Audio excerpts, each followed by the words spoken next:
گاؤں کے بیچ میں ایک پرانا کنواں تھا جو برسوں سے بند پڑا تھا۔ گاؤں والے کہتے تھے کہ اس کا پانی زہریلا ہے۔ بچوں کو سختی سے منع کیا گیا تھا، مگر اسد کو ہمیشہ ایسی باتوں میں تجسس محسوس ہوتا تھا۔ اسد اسکول سے واپس پر بلال سے بولا، اگر وہ کنواں واقعی زہریلا ہے تو آخر کوئی نیچے جا کر دیکھتا کیوں نہیں؟ بلال نے فوراً کہا، تو بھی نا، تجھے ہر چیز کھوجنی ہوتی ہے۔ اگلی صبح اسد نے بلال کو خفیہ طور پر ملنے بلا لیا۔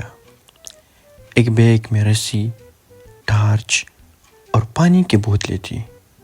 ہم آج رات کنویں کے اندر جائیں گے، اسد نے کہا۔ بلال کا منہ کھلا رہ گیا۔ پھر کوئی مسئلہ ہوا تو؟ رات کے وقت دونوں دوست چپکے سے کنویں کے پاس پہنچے۔ چاندنی پھیلی تھی اور گاؤں خاموش۔ کنویں کے گرد رسی لگی تھی مگر کوئی پہرا نہ تھا۔ اسد نے رسی باندھتے ہوئے کہا، میں پہلے نیچے جا رہا ہوں۔ اسد رسی کے سہارے نیچے اترنے لگا۔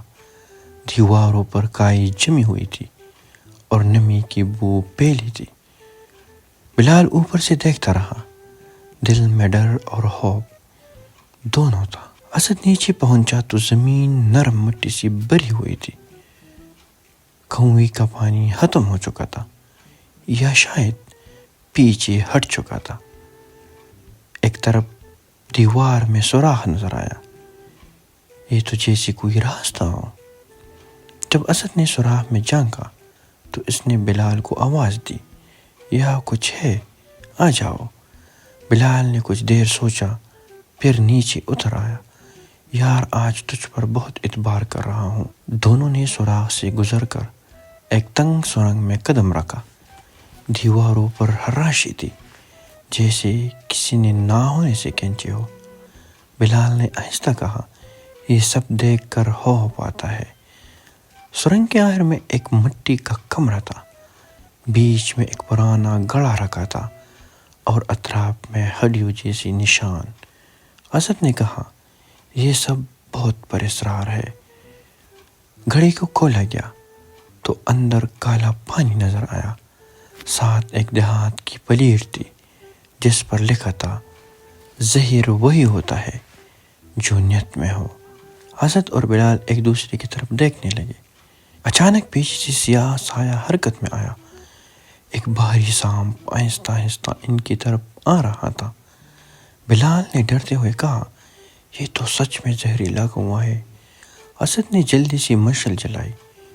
روشنی کی لپک سے سانپ رک گیا۔ اس کی آنکھیں چمکنے لگی مگر وہ پیچھے ہٹ گیا۔ اسد بولا، شاید یہ روشنی سے ڈرتا ہے۔ دونوں نے گھڑے کی پلیٹ غور سے پڑھی۔ زہر نیت میں ہوتا ہے۔ بلال بولا، اس کا مطلب شاید یہ ہے کہ اصل زہر انسان کے ارادوں میں ہے، نہ کہ پانی میں۔ اسد نے پلیٹ بیگ میں رکھی اور کہا، یہ نشان ہمیں باہر والوں کو بھی دکھانا چاہیے۔ بلال نے سر ہلایا، ہاں، مگر خزانہ سمجھ کر نہیں، سبق سمجھ کر۔ دونوں دوست کنویں سے باہر نکلے۔ فضا میں ہنکی تھی اور صبح ہونے کو تھی۔ ان کے دلوں میں خوف کم اور بصیرت زیادہ تھی۔ اسد نے کہا، ہمیں یہاں ایک تہتی لگانی چاہیے جو لوگوں کو یاد دلائے کہ اصل زہر کیا ہے۔ بلال نے کہا، اور اصل علاج کیا ہے؟ اچھی نیت۔ اگلے دن گاؤں والے حیران رہ گئے جب کنویں پر ایک نئی تختی لگی ملی۔